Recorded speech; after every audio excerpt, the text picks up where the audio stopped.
Assalamualaikum warahmatullahi wabarakatuh. Nama saya Eva Awalia, perwakilan dari kelompok 5 bersama Riani Giftiana Bila Putri, Risa Arafatu Padilla, Safitri Hidayati, dan Salwa Nuril Izati.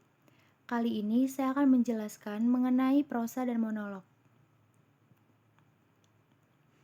Prosa merupakan karangan bebas yang mengekspresikan pengalaman batin pengarang mengenai masalah kehidupan dalam bentuk dan isi yang harmonis yang menimbulkan kesan estetik. Bentuk merupakan alat yang dipakai pengarang untuk mengekspresikan pikiran dan perasaannya. Seperti bahasa dan gaya bahasa yang menimbulkan kesan estetik, bentuk disebut juga dengan teknik sastra.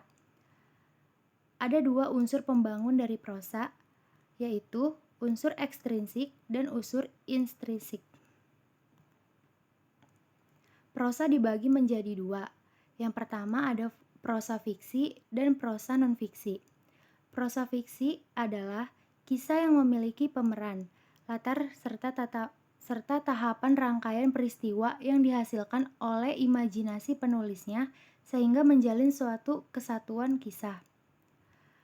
Prosa non-fiksi adalah karya tulis yang dapat berupa kisah, runtutan peristiwa, atau gagasan yang dikemas secara naratif dan berasal dari kenyataan yang berasal dari data-data faktual, ilmiah, dan dapat dipercaya. Berdasarkan pengembangannya, prosa fiksi dapat dibagi menjadi dua jenis, yaitu prosa baru dan prosa lama. Prosa baru adalah prosa yang diciptakan pada masa sekarang. Umumnya, prosa baru diketahui secara pasti nama penulis aslinya. Sedangkan prosa lama adalah warisan leluhur yang diturunkan dari generasi ke generasi. Prosa lama berisi petuah atau nasihat dalam kehidupan sehari-hari. Ciri-ciri prosa baru. Yang pertama bersifat dinamis, berarti mengikuti perkembangan zaman masyarakatnya. Yang kedua, bersifat sentris, mengungkapkan hal sehari-hari yang terjadi di kalangan masyarakat. Yang ketiga, bersifat rasional. Meskipun terkadang masih meminjam mite dan legenda tertentu, tetap dibedah secara logis. Yang keempat, memperhatikan urutan peristiwa, melalui pengolahan unsur alur dan pengaluran yang disusun dengan lebih apik. Dan yang kelima, penulisan tidak anonim. Bentuknya sudah berupa tulisan saja. Selanjutnya ada jenis-jenis prosa baru. Jenis prosa baru itu ada cerpen, yang merupakan cerita berbentuk prosa yang hanya fokus terhadap satu tokoh latar atau situasi saja. Kemudian ada novelet. Novelet adalah kisah yang ceritanya lebih panjang dari cerpen, tetapi masih lebih pendek dari novel. Kemudian ada novel. Novel adalah kisah yang berplot, yang jangkauan cerita, latar dan tokohnya luas dan memiliki runtutan peristiwa yang panjang dan kompleks. Dan ada juga roman. Roman adalah bentuk klasik dari cerpen. Biasanya penulisnya juga masih anonimus. Selanjutnya ada ciri-ciri prosa lama, yaitu statis, sedikit diferensialisasi, berpusat di istana, bersifat anonim, dan menyebar dengan cara lisan. Jenis-jenis prosa lama. Jenis prosa lama yang pertama itu ada dongeng. Dongeng merupakan cerita yang sepenuhnya hasil imajinasi dan hayalan.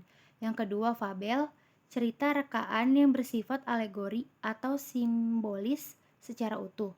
Yang ketiga hikayat, bertemakan seperti sejarah maupun roman fiksi yang disampaikan melalui gaya dramatis bernilai semangat juang.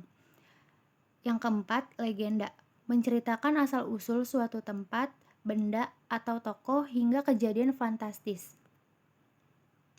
Jenis prosa non-fiksi. Jenis prosa non-fiksi ada 5. Yang pertama esai, yang kedua resensi, yang ketiga laporan, yang keempat opini, dan yang kelima kritik. Selanjutnya adalah monolog. Monolog merupakan salah satu teknik berbicara satu arah untuk menyampaikan pikiran dan perasaan kepada pendengar tanpa interaksi timbal balik pembicara pendengar secara langsung. Monolog memiliki kompleksitas dan kekhususan tersendiri karena meskipun merupakan wicara seorang diri, wicara ini disampaikan di hadapan orang lain. Jenis-jenis monolog. Monolog naratif biografis, di mana aktor mengingat kembali cerita-cerita dan peristiwa aktual dalam hidupnya.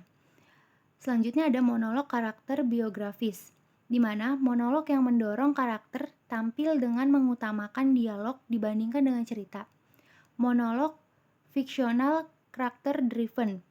Monolog ini, aktor atau penulis menciptakan banyak karakter dalam mengekspresikan tema ataupun isu. Monolog dokumen berbasis realitas. Monolog ini dibuat dari peristiwa nyata yang mana aktor atau penulis menggunakan kata atau teks yang tepat dari orang yang terlibat dalam peristiwa yang diceritakan dalam monolog itu. Dan ada juga monolog topikal. Monolog ini bergantung peristiwa sehari-hari. Misalnya, yang terlihat melalui mata monologis tersebut. Sekian penjelasan dari kelompok 5, kurang lebihnya mohon maaf. Wassalamualaikum warahmatullahi wabarakatuh.